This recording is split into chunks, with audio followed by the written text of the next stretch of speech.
नमस्कार, मी दिनेश कांजी. आपण बघताय न्यूज डंका. महाराष्ट्राने देशाला अनेक दिग्गज नेते दिलेले आहेत, परंतु महाराष्ट्राच्या राजकारणामध्ये दोन बाबींचा ठळक अभाव राहिला. एक तर 5 वर्ष पूर्ण करणारा मुख्यमंत्री आणि दुसरा म्हणजे एका पक्षाची पूर्ण बहुमत असलेली राजवट. पंतप्रधान नरेंद्र मोदी सध्या महाराष्ट्राच्या दौऱ्यावर आहेत आणि प्रचार सभा दरम्यान त्यांनी महाराष्ट्राच्या राजकारणाचा हा पॅटर्न अगदी ठळकपणे अधोरेखित केला आणि हा पॅटर्न निर्माण करणाऱ्या अतृप्त आत्म्यांना चांगलंच ठोकून काढलं. परंतु मोदी नसते तर याच अतृप्त आत्म्यांनी त्यांच्याभोवती ठुमके मारत पिंगा घातला असता, ही बाब अगदी निश्चित आहे. देशात अनेक राजकीय पक्ष असे आहेत ज्यांनी त्यांच्या राज्यामध्ये एकदा पूर्ण बहुमताचं सरकार बनवलं, दोनदा बनवलं, तीनदा बनवलं. काँग्रेसमधून फुटून अनेक नेते बाजूला झाले, त्यांनी स्वतःचे राजकीय पक्ष स्थापन केले. त्या नेत्यांना सुद्धा हे शक्य झालं. पश्चिम बंगालमध्ये ममता बॅनर्जी हे त्याचं मोठं उदाहरण आहे. परंतु महाराष्ट्राच्या वाट्याला मात्र गेली 4 दशकं सातत्याने कडबोळं सरकार येत आहे.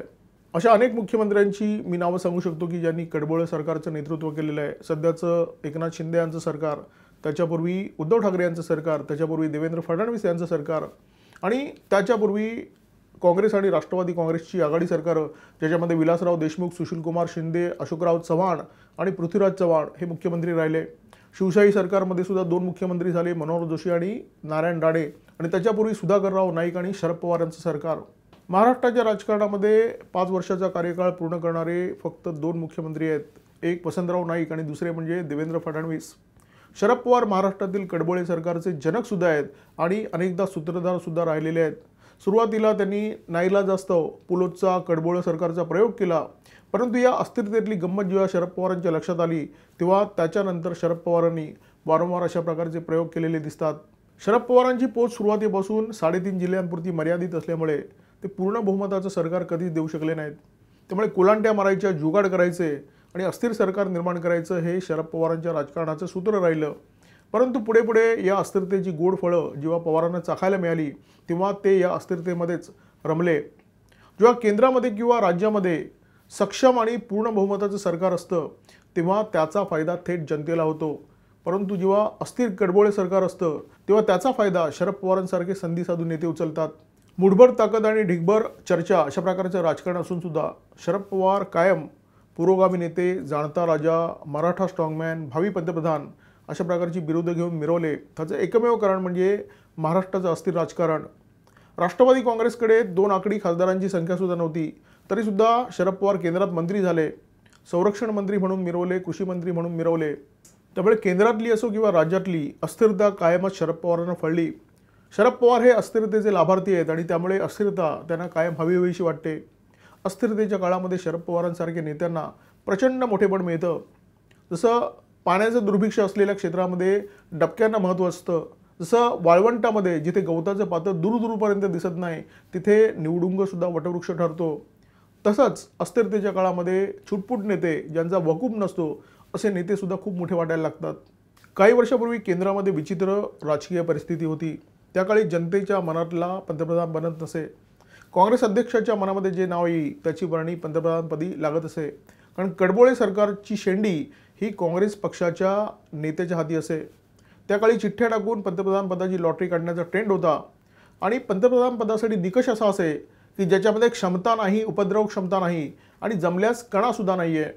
आणि त्या काळामध्ये SD देवेगौडा, इंदरकुमार गुजराल, डॉक्टर मनमोहन सिंग यांच्यासारख्या नेत्यांची पंतप्रधानपदी वर्णी लागलेली आपण पाहिलेली आहे. चंद्रशेखर हे सुद्धा 4 महिने देशाच्या पंतप्रधानपदी होते, परंतु चंद्रशेखर हा कणा असलेला नेता होता. त्यांचा समावेश या यादीमध्ये करता येणार नाही. शरद पवार याच काळामध्ये आपल्याला सुद्धा कधीकाळी पंतप्रधानपदाची लॉटरी लागेल या प्रतीक्षेत होते. पंतप्रधान पदावर डोळा ठेवून होते, परंतु पवारांना हे पद कधी मिळालं नाही. पवार हे कायम प्रतीक्षेतच राहिले. पवार हे कायम भावीच राहिले. आता परिस्थिती अशी आहे की राजकारण पूर्णपणे बदललेलं आहे. म्हणजे पंतप्रधानपद तर पवारांपासून ध्रुवतारा इतकं दूर आहे आणि महाराष्ट्राचं मुख्यमंत्रीपदसुद्धा आता त्यांच्या टप्प्यात दिसत नाही आहे. असं म्हणतात की राजकारणामध्ये ज्यांच्या आशा आकांक्षा आणि इच्छा अपूर्ण राहतात, किंबहुना कोणत्याही क्षेत्रात ज्यांच्या इच्छा अपूर्ण राहतात त्यांचे आत्मे कायम भटकत असतात. आणि हाच धागा पकडून पंतप्रधान नरेंद्र मोदी यांनी पवारांचा उल्लेख अतृप्त आत्मा अशा प्रकारे केलेला आहे. गेली 30 वर्ष देशामध्ये कडबोळे सरकारची जी सर्कस सुरू होती ती पंतप्रधान नरेंद्र मोदी यांनी बंद करून टाकली. त्यांच्या रूपाने एक खमका नेता या देशाला मिळाला. त्यांनी या देशाला ठीकठाक करण्याचा प्रयत्न केला। नेतृत्वहीनतेमुळे प्रशासनामध्ये जो ढिसाळपणा आला होता, जो भ्रष्टाचार बोकाळला होता, तो ताळ्यावर आणण्यासाठी पंतप्रधान नरेंद्र मोदी यांनी उपाययोजना केली। वेळप्रसंगी त्यांनी छडी उगारली, रट्टे मारले, व्यवस्थेला ठीक करण्याचा प्रयत्न केला। गेल्या 10 वर्षांमध्ये नरेंद्र मोदी यांनी जी कठोर कार्यपद्धती स्वीकारली, त्या कठोर कार्यपद्धतीमुळे ज्यांची दुकानं बंद झाली, ज्यांची तळघरं रिकामी झाली, ज्यांचे नेतृत्व संपुष्टात आलं, ज्यांचं आधारवड संपलं, त्या सगळ्या नेत्यांना नरेंद्र मोदी हे तानाशाह वाटतात, हुकुमशाह वाटतात आणि याच मुद्द्यावरून ते नरेंद्र मोदी यांना वारंवार टार्गेट करण्याचा प्रयत्न करत असतात। त्याच्यामध्ये शरद पवार आहेत, उद्धव ठाकरे आहेत, संजय राऊत यांच्यासारखे सुद्धा नेते आहेत। हे सगळे नेते नरेंद्र मोदी यांच्या कार्यपद्धतीमुळे दुकान बंद झालेले नेते आहेत। आता हीच सगळी नेते मंडळी भाषा करतायत की देशाला दरवर्षी एक पंतप्रधान चालेल, परंतु तानाशाह नको, कारण तानाशाह यांच्या बुडाशी येतोय, यांच्या अंगाशी येतोय। एकदा सुमार कर्तृत्वाचा, मर्यादित वकुबाचा, कायम घरी बसणारा नेता कोणत्याही महत्त्वाच्या पदावर विराजमान झाला तर त्याचं एकच लक्ष असतं की आपलं तळघर कसं भरायचं। आणि जोपर्यंत तो तळघर भरत असतो तोपर्यंत हे खिचडी घोटाळा करू शकतात, हे कोविड सेंटर घोटाळा करू शकतात, हे पत्राचाळ घोटाळा करून त्याच्यामध्ये सुद्धा सर्वसामान्य लोकांवर वरवंटा चालू शकतात आणि त्यातून सुद्धा मलाई ओरपू शकतात। त्याच्यामुळे या लोकांना मोदींसारखा नेता नको आहे। मोदींसारखा नेता त्यांना तानाशाह वाटतोय। जेव्हा केंद्रामध्ये एखादा दुबळा, कमजोर आणि कडाहीन नेता पंतप्रधानपदी विराजमान होतो तेव्हा शरद पवारांसारख्या नेत्यांचं फावतं, त्यांच्या चेला चपाट्यांचं सुद्धा फावतं। परंतु फक्त एवढंच नाही आहे, इतर देशाचे नेते सुद्धा अशा नेत्याकडे तुच्छतेने बघत असतात, त्यांची खिल्ली उडवत असतात, त्यांची मजा घेत असतात। नवाज शरीफ जेव्हा पाकिस्तानचे पंतप्रधान होते तेव्हा ते डॉक्टर मनमोहन सिंग जे भारताचे पंतप्रधान होते त्यांचा उल्लेख देहाती औरत म्हणजे गावंढळबाई अशा प्रकारे करत असत। नरेंद्र मोदी यांच्याबद्दल अशा प्रकारचे अपशब्द वापरण्याची टाप आज जगातल्या कोणत्याही नेत्यामध्ये नाही आहे। नरेंद्र मोदी हे खमके नेते म्हणून जग त्यांच्याकडे पाहतं, त्यांचा आदर करतं। पाकिस्तानमध्ये सुद्धा मोदींचा जय जयकार होतो। अर्थात देशात असलेल्या लोकशाहीचा आणि अभिव्यक्ती स्वातंत्र्याचा वापर करून उद्धव ठाकरे यांच्यासारखे किरकोळ नेते मोदींच्या विरोधात अद्वा बोलत असतात, परंतु या बाष्कळ आणि बावळट बडबडीचा आपल्याला फायदा होतोय मोदींना चांगलंच माहिती आहे। कारण देश पातळीवर आतापर्यंत ते राहुल गांधी यांनी सिद्ध केलेलं आहे, तेच आता महाराष्ट्राच्या पातळीवर उद्धव ठाकरे सिद्ध करण्याचा प्रयत्न करतायत। मोदी यांच्या पंतप्रधानपदाच्या कारकिर्दीमध्ये जगभरात ज्या घटना घडल्या त्या जगातल्या कोणत्याही देशाच्या अर्थव्यवस्थेला अनुकूल नव्हत्या। कोविडची महामारी आली, त्याच्यानंतर रशिया युक्रेन युद्ध आणि सध्या इस्रायल आणि इराणमध्ये धुसफूस सुरू आहे।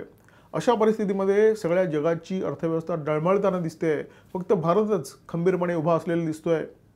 भारतामध्ये आर्थिक मंदीच्या झळा सर्वसामान्य माणसापर्यंत पोहोचल्या नाहीत, त्याचं एकमेव कारण म्हणजे देशाला अत्यंत खमका, प्रामाणिक आणि कार्यक्षम नेता मिळालेला आहे। परंतु हे तर सर्वसामान्य माणसाचं हित झालं, परंतु हे हित राजकीय दुकानदारांना नको आहे। मोदी त्यांना नको आहेत कारण त्यांना स्वतःच्या तुंबड्या भरायच्या आहेत, त्यांना स्वतःची दुकानदारी करायची आहे, कोणाला पत्राचाळीत मलिदा खायचा आहे, कोणाला लवासा उभारायचा आहे आणि या सगळ्या प्रयत्नामध्ये नरेंद्र मोदी ही व्यक्ती सगळ्यात मोठी अडचण ठरते आहे आणि त्याच्यामुळे या मंडळींना मोदी नको आहेत। पंतप्रधान नरेंद्र मोदी यांनी यांच्या राजकीय दुकानदारीकडे जर दुर्लक्ष केलं असतं, त्यांचा भ्रष्टाचार जर सुरू ठेवला असता तर मोदींना या मंडळींनी कधी तानाशाह म्हटलं असतं का? तर त्याचं उत्तर अजिबातच नाही असं आहे। हीच मंडळी मोदींच्या विरोधात ठुमके मारत, पिंगा घालत नाचली असती आणि त्यांनी मोदींच्या आरत्या सुद्धा ओवाळल्या असत्या।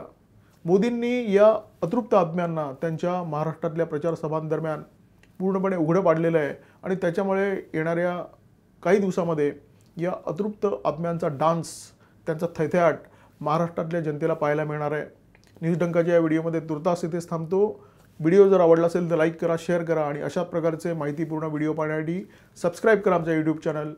नमस्कार आणि धन्यवाद। आमचा व्हिडिओ जास्तीत जास्त लाईक करा, शेअर करा आणि आमचे यूट्यूब चॅनल सबस्क्राईब करा। धन्यवाद।